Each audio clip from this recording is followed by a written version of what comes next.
नमस्कार मित्रांनो, मी आदित्य सुभाष केळकर. माझा पहिला ब्लॉग बघण्याकरता खूप खूप आभार. 2014 पासून आपल्या कानावर एक आवाज आला असेलच.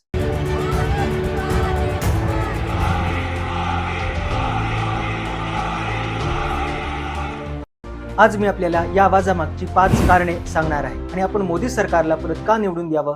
चला तर मग सुरू करूया. पहिलं कारण, कोविडच्या काळामध्ये मोदी सरकारने काही उपाययोजना केल्या ज्याच्यामुळे कोविडच्या काळात आणि त्याच्यानंतरच्या काळात भारताची अर्थव्यवस्था कोलमडली नाही, पण बाकीच्या देशांची अर्थव्यवस्था पूर्णपणे कोलमडली. कोविडच्या काळामध्ये मोदीजींनी सर्व गोरगरिबांना मोफत राशनची सुविधा सुरू केली. जनधन बँक अकाउंट सुरू केले गेले. शेतकऱ्यांना दरवर्षी 6,000 रुपयांचा किसान सन्मान निधी हा सुरू केला. आसाम आणि मध्य प्रदेशमध्ये लाडली बहीण स्कीम सुरू केली आणि महिलांच्या बँक अकाउंट्समध्ये सुद्धा पैसे डिपॉझिट होत होते.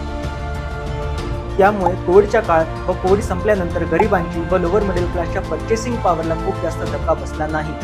जीवनाला सुखी करण्याकरता पण काय खर्च करतो? एखाद्या वेफर्सचं पाकिट, बिस्किटाचा पुडा, छोट्याशा हॉटेलमध्ये व ढाब्यावर जेवण व नाश्ता करणे, एखादा स्वस्तातला टी-शर्ट विकत घेणे. कोविडच्या मावळत्या व संपल्यानंतरच्या काळात समाजाच्या या एका मोठ्या घटकाला हा खर्च करणे शक्य झाले, ज्याच्यामुळे भारताची अर्थव्यवस्था स्थिर राहिली. बऱ्याच देशांमध्ये या काळात समाजाच्या या घटकाचे खाली खिसे व ठणठण गोपाळ झाले. म्हणून पोस्ट कोविड काळामध्ये पाकिस्तान, बांगलादेश, चीन, तुर्की, इजिप्त असेल किंवा युरोपमधल्या सुद्धा काही देशांची अर्थव्यवस्था पूर्णपणे कोलमडली, जे भारतात झाले नाही. या उलट भारताची अर्थव्यवस्था जगात 10व्या क्रमांकावरून 5व्या क्रमांकावर पोहोचली.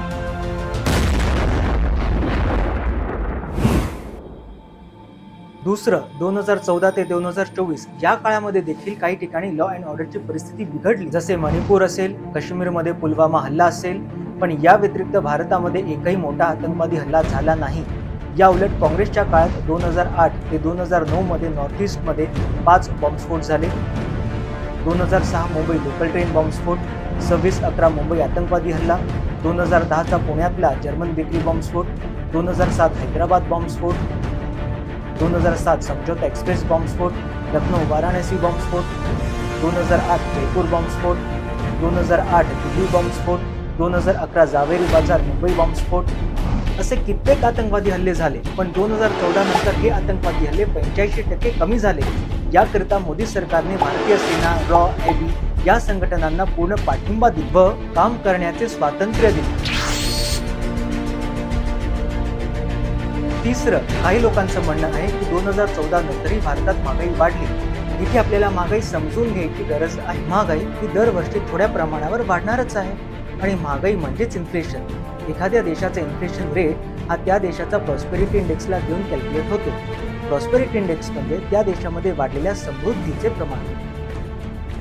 आपण 1999 ते 2004 पर्यंतचे महागाईचे दर बघूया, जेव्हा भारतीय जनता पक्षाचे केंद्रात सरकार होते. आपण बघू शकता की तेव्हा फक्त 2002 मध्ये महागाई वाढण्याचा दर हा 0.52% ने वाढला व इतर वर्षी महागाई वाढण्याचा दर हा कमी झालेला आहे. मग 2005 ते 2014 मध्ये काँग्रेसचे सरकार असताना आपण बघू शकता की फक्त 2011 मध्ये महागाईचा दर हा 3.08% ने कमी झाला व बाकी सर्व वर्षांमध्ये महागाईचा दर हा वाढत राहिला. मग 2014 पासून मोदी सरकार आल्यानंतर आपण बघू शकता की फक्त 2020 मध्ये महागाई वाढण्याचा दर हा 2.89% ने वाढला, 2022 मध्ये 1.75% ने वाढला व बाकीच्या सर्व वर्षी महागाई वाढण्याचा दर हा सातत्याने कमी झाला आहे. या 10 वर्षांमध्ये भारताचा प्रॉस्पेरिटी इंडेक्सचा जागतिक क्रमांक 108 पासून 2023 मध्ये 101 वर उंचावला. देशाचा प्रॉस्पेरिटी इंडेक्स म्हणजे त्या देशामध्ये समृद्धीचे प्रमाण. म्हणूनच मागच्या 10 वर्षात जेव्हा जेव्हा विरोधक भारतात महागाई विरुद्ध आंदोलन करतात तेव्हा त्यांना तो प्रतिसाद मिळत नाही, जो 2014च्या आधी याच आंदोलनांना मिळायचा. कारण महागाई जितकी वाढती आहे त्याच्यापेक्षा जास्त प्रमाणात लोकांची स्पेंडिंग पॉवर ही वाढत आहे. इथे मी माझ्या 4थ्या क्रमांकाकडे येतो, ती आहे प्रगती.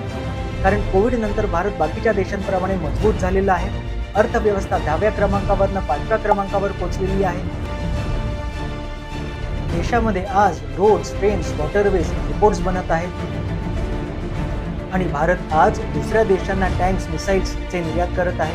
भारताचा एक्सपोर्ट्स 2014 नंतर दरवर्षी 20% वाढत आहे. आता 5वं कारण, हिंदुत्व. हिंदुत्वाचे उद्दिष्ट साध्य करण्याकरता मोदी सरकारने आर्टिकल 370 हटवलं. CA/NRC बिल आणले, राम मंदिर बांधलं, आता UCC आणणार आहे, लोकसंख्या नियंत्रण बिल आहे. आपण म्हणाल UCC व पॉप्युलेशन कंट्रोल बिल याचा हिंदुत्वाशी काय संबंध? तर त्याकरता माझा दुसरा ब्लॉग नक्की बघा. पण हे सगळं जरी खरं असलं तरी भारतात खूप आव्हानांना सोडवणं बाकी आहे. पण पुढच्या 10 वर्षात आत्मनिर्भर भारत, विकसित भारत बनवण्याच्या मार्गावर जर आपल्याला पुढे जायचं असेल तर विचारपूर्वक मतदान करा. माझा हा पहिला ब्लॉग बघितल्याबद्दल खूप खूप धन्यवाद. चॅनलला लाईक, सबस्क्राईब, शेअर करायला विसरू नका आणि विचारपूर्वक अभ्यास करूनच मतदान करा. धन्यवाद.